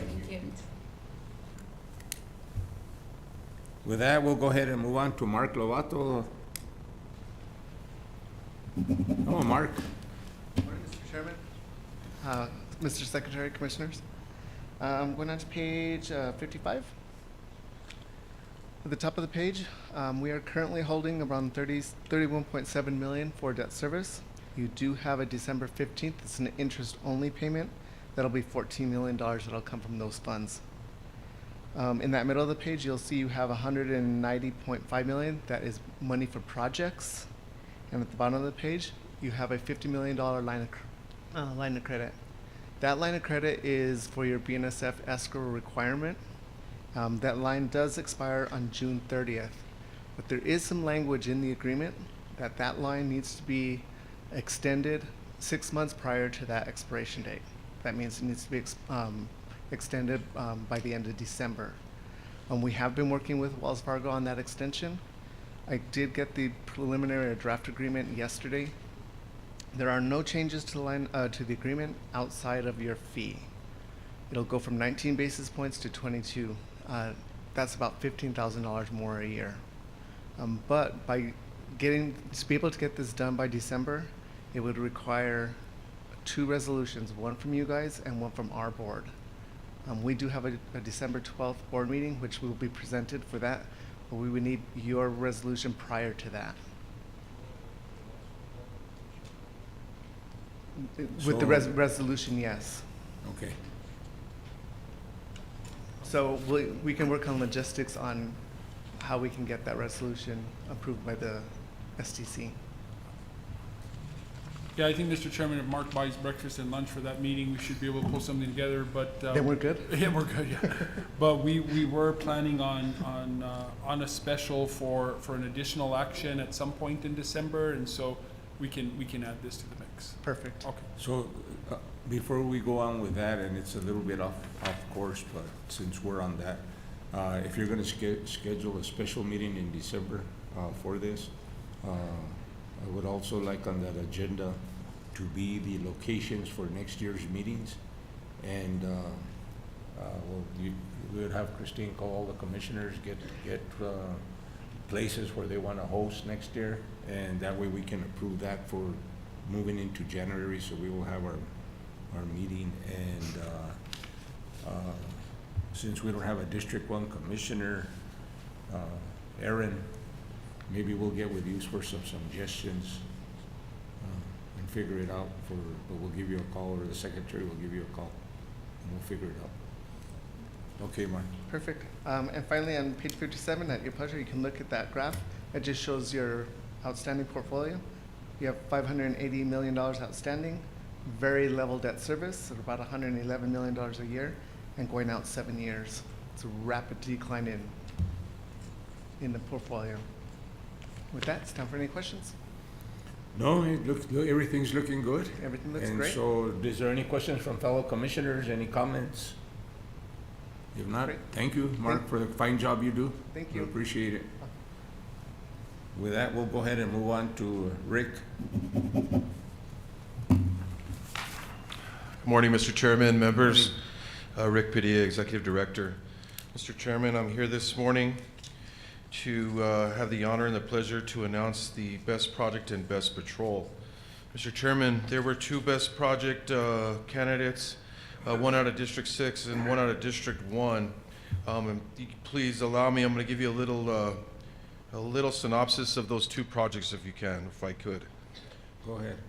Mr. Chairman and members, in District 6, the Blue Water Lake State Park is at an elevation of 7,400 feet. The park is located near the Continental Divide in the Zuni Mountains. With monsoon moisture and winter weather, New Mexico 412 has been exhibiting worsening pavement distresses over the last few years. While the district's pavement preservation crew has chip sealed this roadway for years, the area maintenance superintendent sought to find a more permanent solution. As a result, they decided to use a price agreement for a recycled millings overlay project. However, the contractor was able to meet their timeline for the work. The AMS requested the district lab to take core samples. The results showed only 2 inches of pavement in areas. It was determined that the best route would be for the heavy maintenance crew to perform a 3-inch SP3 overlay. Budget was confirmed and environmental clearance was requested and obtained. The project work began on New Mexico 412 from mile marker 0 to the 5.8 in the fall of 23. Top of the World Patrol began preparing the roadway, filling potholes, cracks, mowing, and tapering the slopes back. The district's heavy maintenance crew then followed a 3-inch overlay. The crew utilized the standard traffic control plan for a 1-lane closure, and the traveling public was notified via NM Roads. Just some facts on the project, Mr. Chairman and members. The crews that were involved in this project were 4647, Top of the World Patrol. Mr. Dominic Campos is the supervisor. Miguel Apodaca, Sheridan Saunders, Brad Morris, Jody Sanchez, Mike Nez, Orlando Chacho, Jaime Perez, and Nelson Ed City. Also part of that project was 4683, heavy maintenance crew. Anthony Chavez is the supervisor. Fernando Yazzie, Paul Marquez, James Kane, Paul Garcia, Elvis Yazzie, Jareen Johnson, Wilford Jake, Neighbor Mirabal, Andrew Garcia, and Malachi Spencer. The AMS is Eugene Hosteen. Heavy maintenance crew 4683, Mr. Chairman and members, you know we captured labor, equipment, and material. Out of 4683, we spent a total of $83,000 in labor, about 3,000 labor hours, equipment another 200,000, material 665,000, and the trucking was about 25 grand. Top of the World Patrol 4647, again labor was about 20,000, 800 hours were spent on this project. Equipment was about 14 grand, material about 8,000, for a total of about $1 million. The material, OGFC, TAC, HMA, about 1.5 million. Traffic control, another 34,000. Mobilization and hauling, about 205,000, and another 118,000 for GRT. The project total was about 1.9 million. The savings to the state of New Mexico was about almost just under $1 million, Mr. Chairman. And that was District 6's project. Moving on to District 1's project. If I could, Mr. Chairman, after thorough investigation, it was determined that the soil under the roadway had become saturated due to wet weather and abundance of moisture between the roadway and original roadbed, beneath cost expansion and large cracks, compromising the hillside, and which could possibly turn into a potential of a landslide. On April 17th of 23, the heavy maintenance crew 4188 began removing the asphalt and approximately 250 square feet of saturated base from the roadway until they reached some dry base course. As recommended by NMDOT Drainage, a 24-inch drainage structure was removed. 2,000 tons of new and uncontaminated base cores and salvaged geotextile material were placed at 1-foot lifts with compaction and moisture testing done by the maintenance project engineering technician at each lift. The material was placed until the existing roadway slope was met. The existing channel segments that ran along the roadway were regraded and lined with riprap at the slope. to allow for proper drainage. The Williamsburg Patrol Crew 4153, with the assistance of a heavy maintenance crew, placed 4 inches of asphalt on the repaired section of roadway. Shoulders were repaired and the project was completed on May 30th of 23. New Mexico 152 is 66-mile long highway in Sierra County through the Black Range Mountains. It offers obviously panoramic views, vistas, allowing travelers to take in the beauty of the mountains. The highway follows the contour of the terrain. In March of 23, the District 1 bridge crew reported that cracks had formed in the roadway at milepost 33.5 near Emery Pass. After a short observation, the cracks had widened and deepened, giving rise to the possibility of a condition that was compromising the stability of the hillside. District 1 immediately closed New Mexico 152 for the safety of the traveling public, while further analysis was sought for the NMDOT drainage section. Mr. Chairman, some facts on this project was about $144,000. Equipment was about just under $60,000, labor another $30,000, and material another $56,000. The project started on April 17th of 23, and they finished on May 30th of 23. Crews involved: the heavy maintenance crew 4188, Stephen Cordero, Raul Farias, Claire Lewis, Ron Lewis, Gary Motalero, Hugo Nieto, Kevin Wright, Jose Torres, Jason Polanco is the AMS. Williamsburg Patrol 4153, Jonathan Terrazas, Lalo Medina, Isaac Armijo, Cleo Davis, Sam Wilson, Chris Castillo, Johnny Torres, Trevor Whitehead, Ramon Munoz, Cindy Torres, Isaac Fuentes, and Curtis Jant is the MS for that group. We had Terry Borden, our engineering tech, of 4140, also involved in the project. Mr. Chairman, with that said, it is my pleasure again and my honor to announce that District 1 is the project of the year.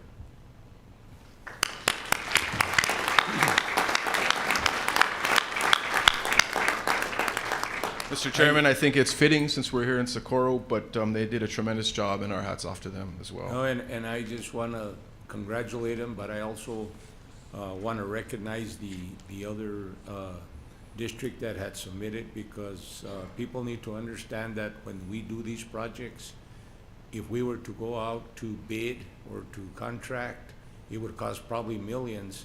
These guys come in and they have the knowledge and the skill, and that's what I'm talking about, that we have the employees here with the knowledge and the skill to go out and do a big job like that with very minimal cost to the department.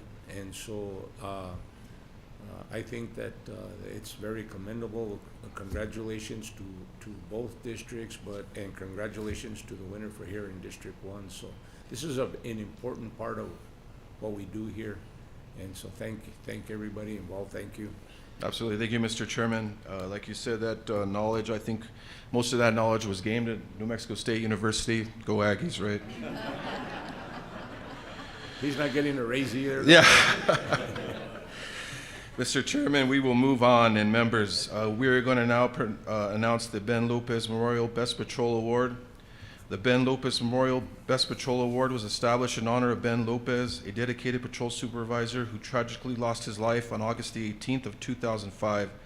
Ben was killed in a random act of violence as he arrived for his shift at the North Urban Patrol Yard in Albuquerque, becoming the first victim of a violent crime spree that day. His loss, alongside 2 motorcycle shop employees and 2 Albuquerque police officers, serves as a reminder of the daily sacrifices made by those in public service. This year, with an impressive total of 153.2 points, the Cliff Patrol from District 1 has earned the statewide recognition as the Ben Lopez Memorial Best Patrol of 2024. Competing against 5 other districts, the Cliff Patrol excelled in cleanliness, organization, equipment maintenance, and roadway management. Judges traveled statewide, evaluating patrols based on their upkeep and performance on key areas. The Cliff Patrol team ensured all equipment was in top condition while responding to emergencies, repairing fences and guardrails, performing road maintenance, and managing unpaved roadways. They also resurfaced their patrol yard grounds and kept their areas clean and organized. The dedicated members of the Cliff Patrol include Supervisor Reagan Carrillo, maintainers Richard Marquez, Miguel Apodaca, Carlos Medran, and Steve Rodriguez. Area Maintenance Supervisor is Curtis Jant. Congratulations to the Cliff Patrol for their outstanding achievement and continued commitment to excellence in service.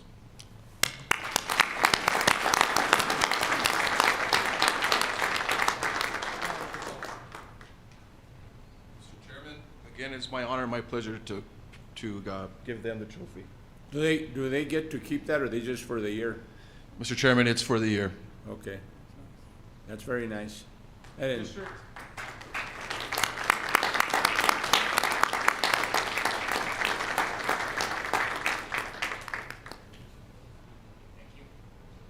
just a little comment on the patrols. Before I retired, I was running that program, and I used to go in and do some of the ratings and the rankings, and I'm telling you that it's a very, very rigorous and detailed inspection that goes through with all the judges that go through, and it even includes the equipment, the maintenance yard, everything you have stockpiled in there. And so there's a lot of effort and I'll use this word, pride, that goes into keeping your patrol up to par. And so feel very proud because, when we were going out and ranking them when I was there, some of the patrols were within a half a point, and you'd sometimes have a half point. Everybody was within 3 points. So that goes to show that you keep the place that you work out just like your home, and that's the way it should be. So, and thank you for these Absolutely. programs. Mr. Chairman, thank you. Yeah. With that, I was gonna adjourn real quick to do pictures, but I think I can go through this pretty quick, so bear with me. That way, can you keep your guys here for a little longer? I think they wanna be here a little longer. Come on, let's not get back to the office too early, okay? So with that, I'm gonna go ahead and continue, and if that is with the pleasure of the commission. And if we need a break at some point, just give me a, Okay, there you go. Okay, let's go on to 9A, action item, request approval of Bar 11 rural grants for US 64. Denise, welcome.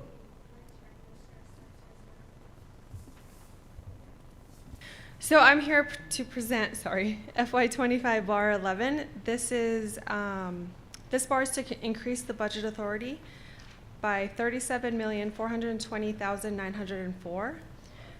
$29,936,723 is from the federal 2024 rural grant. So this is the second grant that we got for US 64. So the funds will be used for the bridge replacement, drainage improvements, fiber optic conduit, cabling installation, and pavement rehab of approximately 21-mile stretch. So I respectfully request bar approval. You've had a chance to review it, fellow commissioners. Before I get into any questions or comments, what is your recommendation, Mr. Secretary? Recommend approval of the bar. Is there any comment? Is there any discussion? We have a motion for approval from Commissioner Taylor. I'll second I have a second from Commissioner Lundstrom. All in favor? Aye. Opposed? Carries unanimously. Thank you. Thank you. We'll move on to B, action item, request approval for bar number 12, the Navy program, April.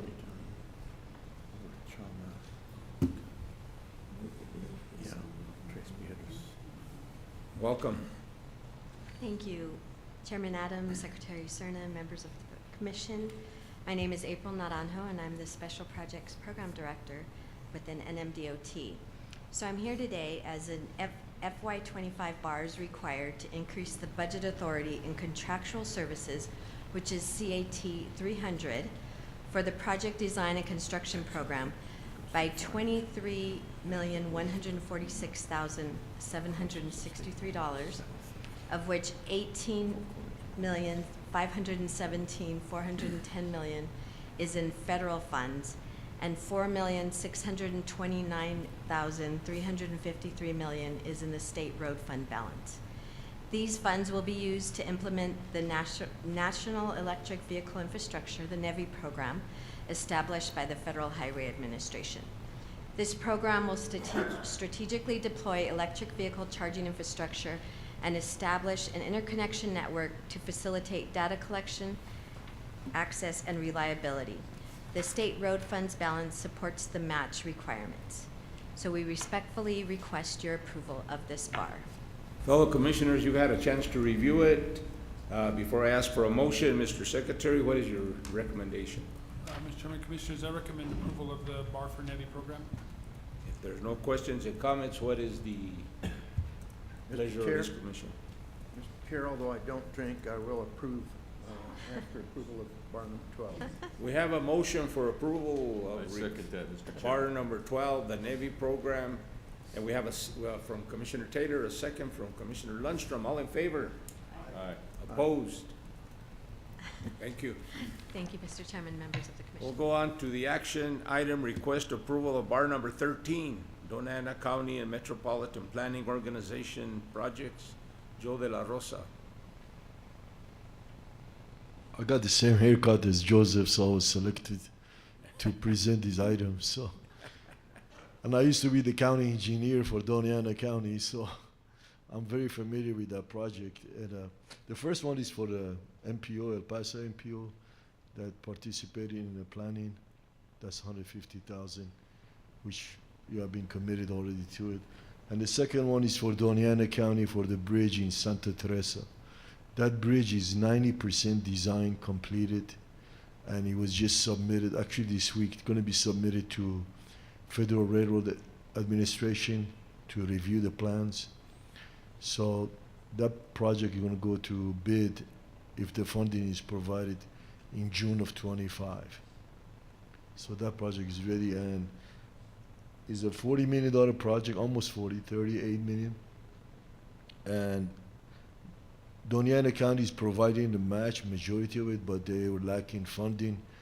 And when I was county engineer, we met with the Secretary Serna, and I guess we begged for more money, and he he was nice enough to give us some, committed that with your approval, we would get $2 million to complete that project. Okay, Mr. Secretary, what is your recommendation? Mr. Chairman, Commissioner, I do recommend approval, again, going back to most comments here. Dona Ana received this grant. They submitted it, I think, a few years ago. You know, over the period of time between submitting and awarding, they've needed assistance with the match, and so with $2 million, they can get this project complete. So recommend approval. You've had a chance to review it. Is there any questions, comments? If not, what is the pleasure of this commission? I have a motion to approve action item request approval of bar number 13, Dona Ana County and Metropolitan Planning Organization from Commissioner Chenoweth. We have a second by Commissioner Tonjes. All in favor? Aye. Opposed? If it's with the pleasure of the commission, what I would like to do is, since we're moving on to Steve, our legal counsel, and he has two that are next to Nick, if you would cover both of them, and we will just, I'll call for a motion on both of them, if that is with the pleasure of the commission. Okay.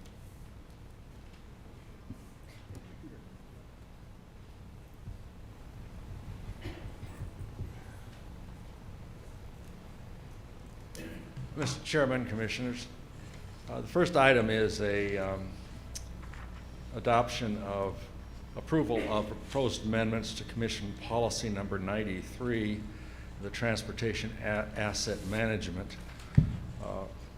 And this is some technical changes. There's no substantive changes to this, so really not much to say about it. It cites a statute that's applicable that we think should be added to it, and a couple of other minor things. Okay. We'll go.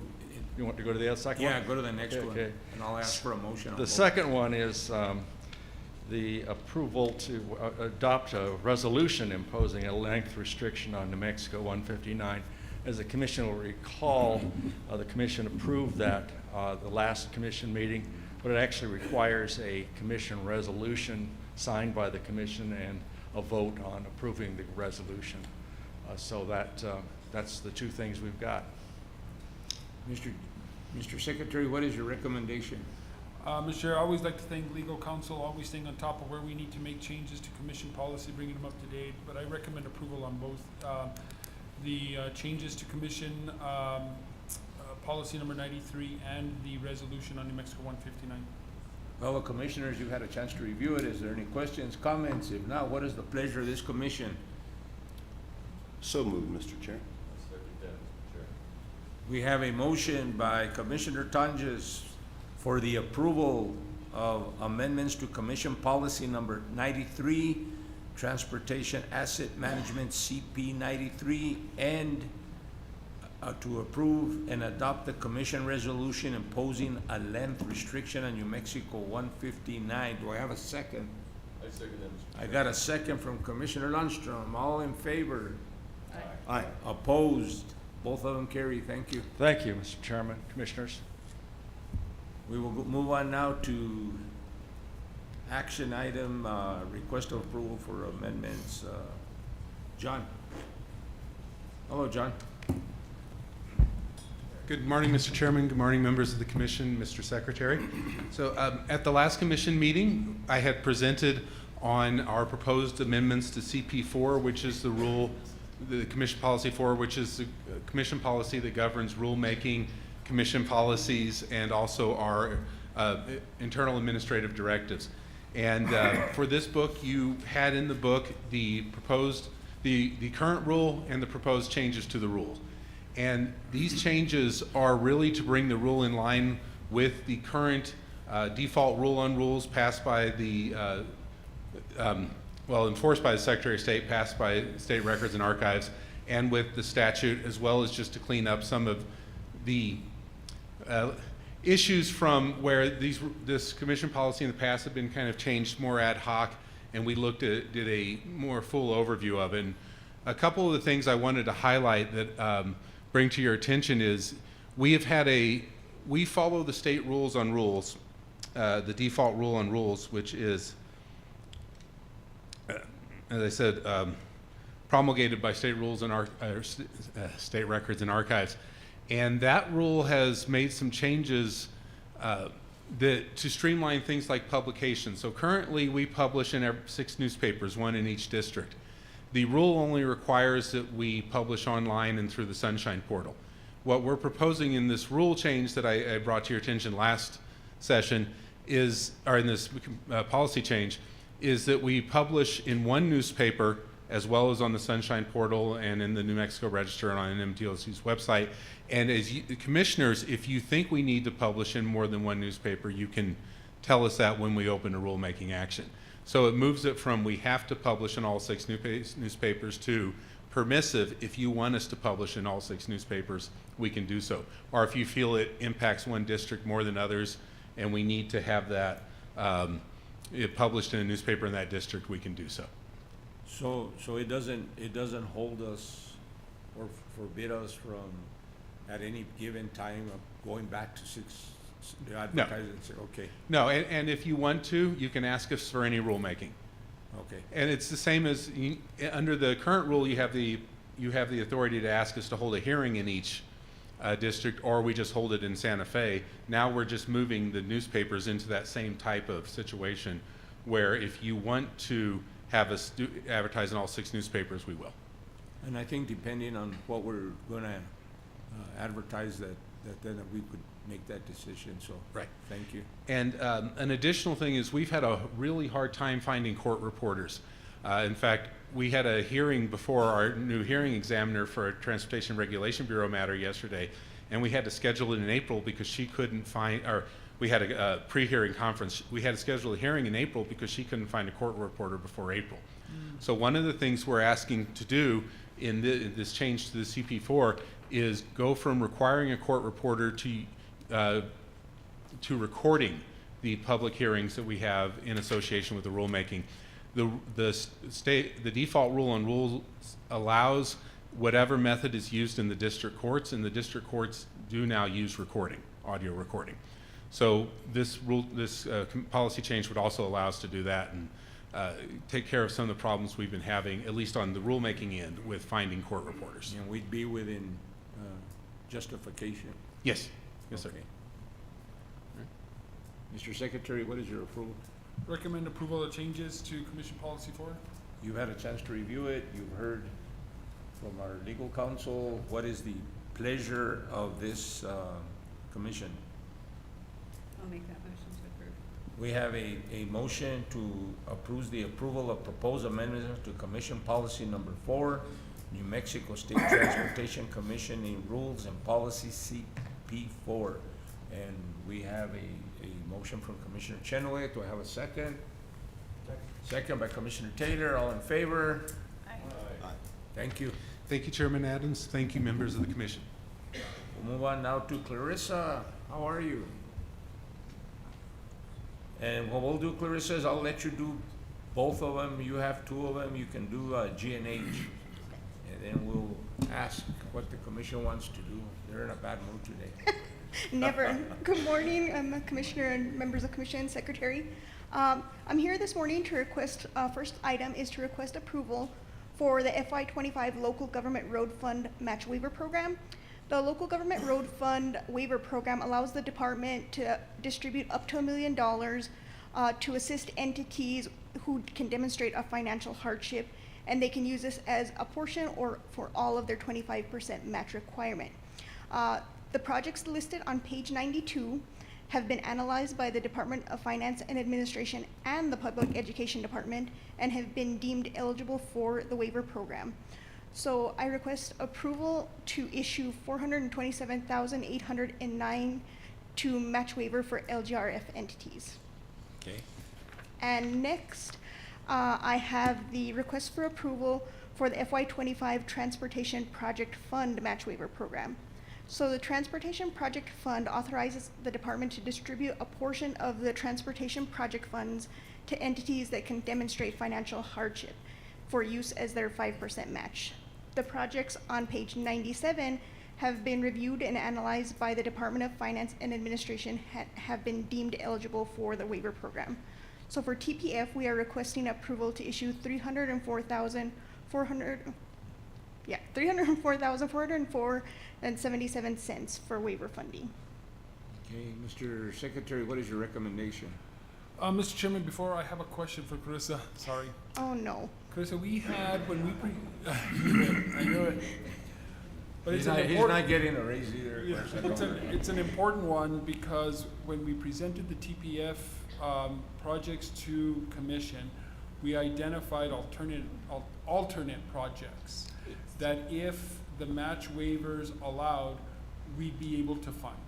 And so do you know if this match waiver amount will allow us to also fund those alternate projects? Yes, I believe we will have additional funds to fund those alternative projects. Okay, sounds, I recommend approval of these two requests for match waivers. You've had a chance to review it. You heard from Clarissa.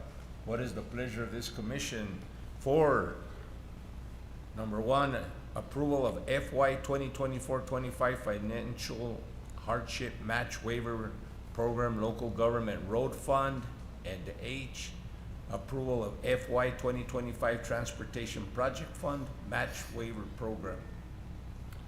Mr. Chair, move approval. I have a motion from Commissioner Tonjes. Do I have a second?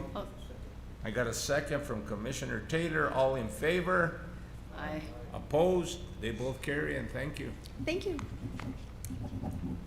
And now we're moving on to Rick on the, we do this every 6 months or something, right? Mr. Chairman, members, that's correct. I'm here this morning again to ask for your approval for the alternate whip route. So, Mr. Chairman and members, as you know, on October the 8th of 24, the Department of Energy, Carlsbad Field Office, DOE, CBFO, requested NMDOT extend the term of the use of the temporary negotiated alternate southern whip route, as we know it as the JAL route, beyond the termination date of December 31 of 24, established by the STC in resolution number 2024-03 May until December 31 of 25. As justification for continued use of the JAL route instead of the existing state designated southern whip route, which is US 285 to US 62-180. DOE CBFO identifies several conditions adverse to whip transportation safety. These conditions include construction projects along 285 corridor, the heavy oil field traffic along US 285 and National Parks Highway.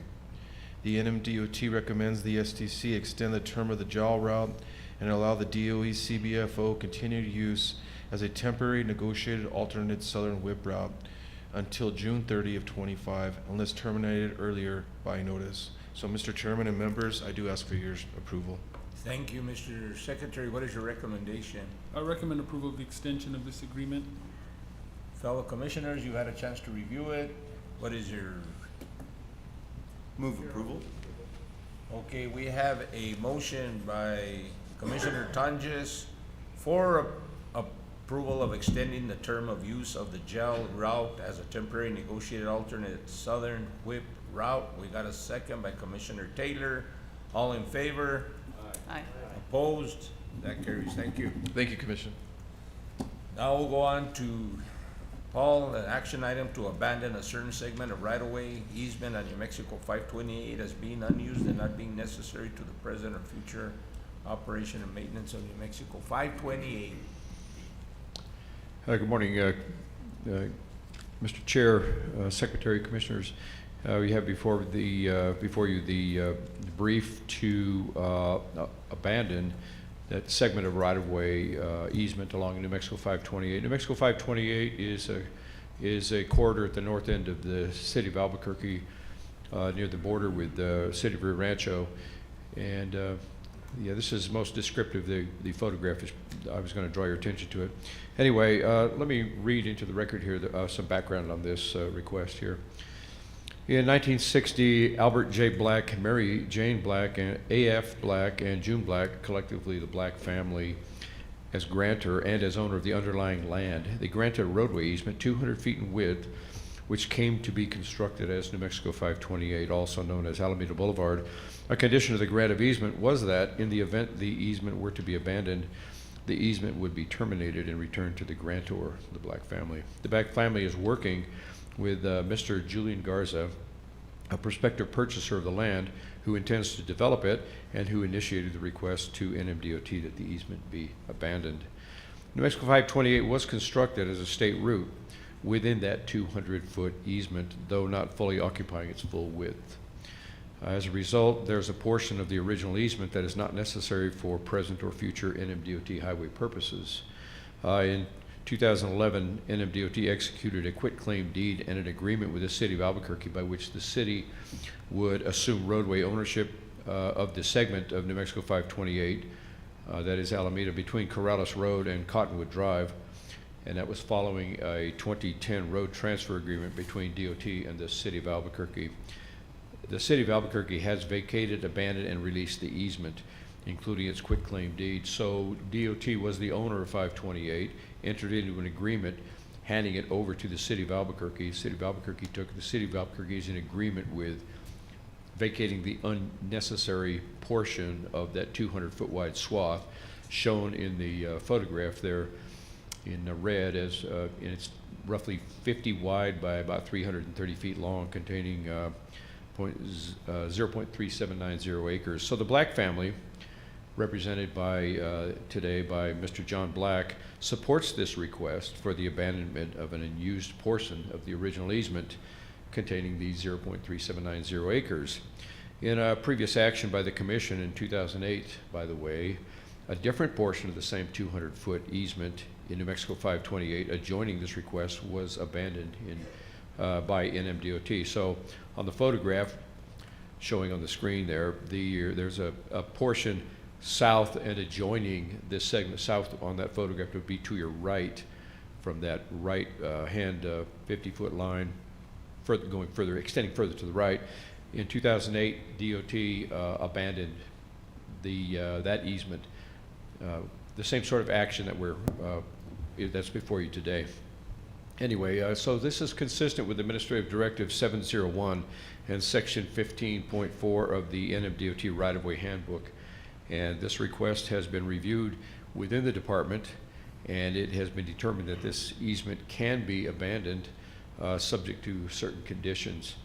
And Mr. John Black, as underlying property owner on behalf of the Black family, has agreed to those conditions. And what the conditions are fundamentally, and I set it out in a letter which is attached, really all he has to do is, as the underlying property owner, once we have relinquished the easement as unnecessary, he will prepare a right-of-way document to document the area abandoned. He will have a surveyor monument the property corners and so forth, and he will be required to take it on himself any platting actions of the adjoining properties that he needs to, that need to be done, just to formalize this for title purposes and so forth. So what you have, I will just tell you, we don't have to step through all this material, but I will tell you what you do have. We have attached is a copy of the survey of the easement, this aerial photograph, a street view photograph of what that parcel looks like on the ground today, a copy of the original 1960 grant of right-of-way easement, an excerpt from the email correspondence initiating the request to DOT. So we got an email from Mr. Garza requesting that we consider abandoning it, and a document saying, well, here, just sign this document, it will be abandoned. And we've explained that, well, it's a little more structured and formalized procedure than that. Nevertheless, that was the request that came in. We've got a copy of the quitclaim deed from DOT to the city of Albuquerque, wherein the city turns over 528 to the city of Albuquerque. And then we have the city's declaration of abandonment, where the city has already gone ahead and acted accordingly, similarly to the request that's in front of you today. And then I had drafted this letter to Mr. Black outlining the conditions, and then he sent an email to me agreeing to the terms of that of this abandonment, and that is specifically all those the surveying that he has to do to finish this. And then for your reference, a copy of Administrative Directive 701, which pertains to the abandonment of highway right-of-way. So if there are any questions, I'd be pleased to answer them. The action before you, I should say, is that our approval is recommended for abandonment of a portion of the easement for New Mexico 528, as shown on the survey, subject to certain conditions requiring submittal of a right-of-way map and monumentation to NMDOT standards, and that the responsibility for resurvey and replatting of the adjoining property rests wholly with the Black family as the underlying property owner. So this has been reviewed pursuant to the procedures that we have set forth for studying circumstances like this. And it is a recommendation that the action be approved today. But if you have any questions, I'd be pleased to answer them. Any questions, comments from fellow commissioners? Mr. Secretary, what is your recommendation?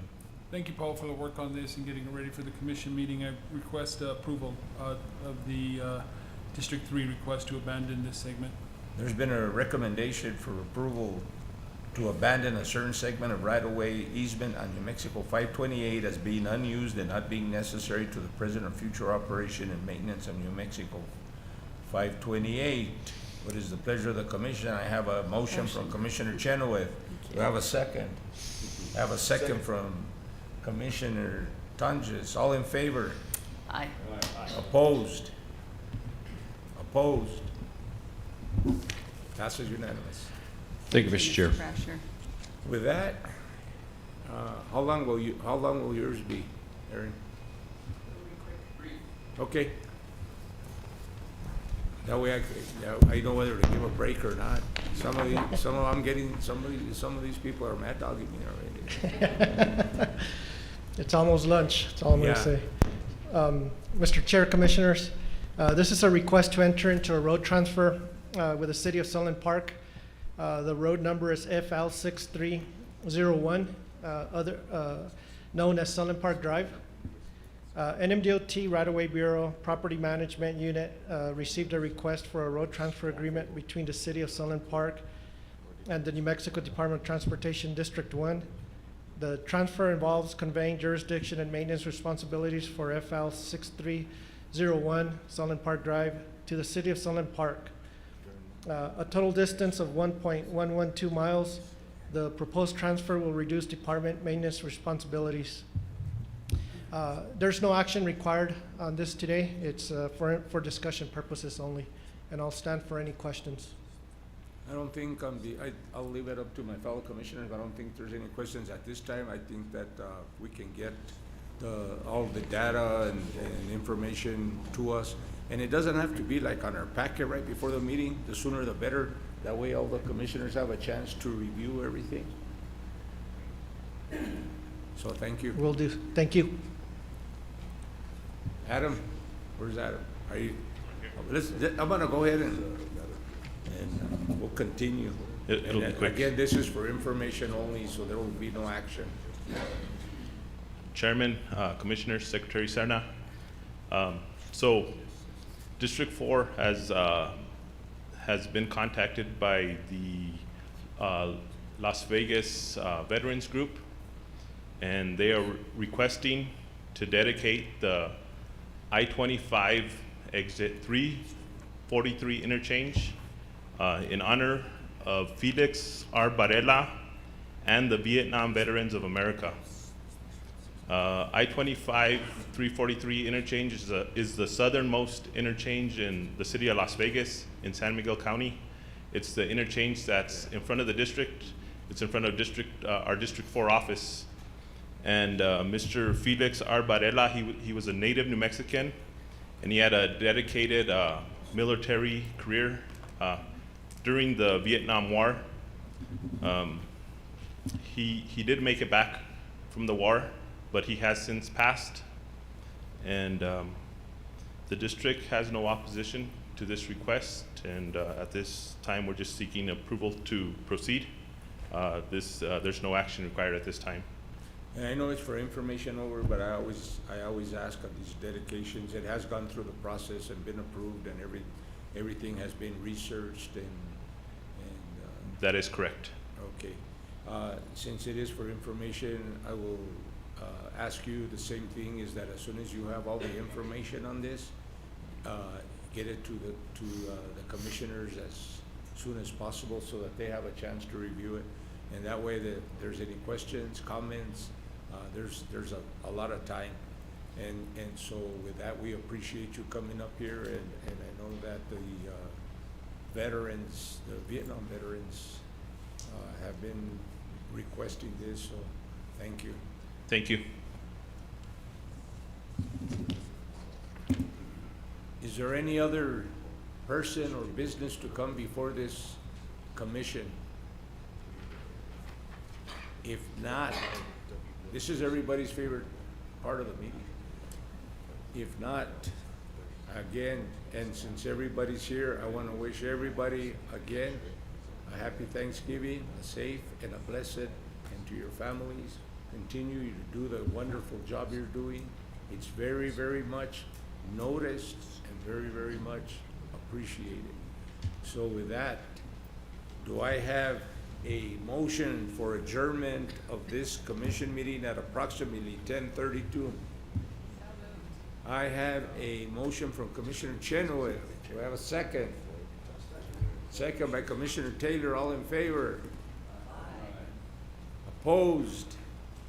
With that, we are officially adjourned. Thank you for your attendance today. Mr. Chairman, we will take pictures?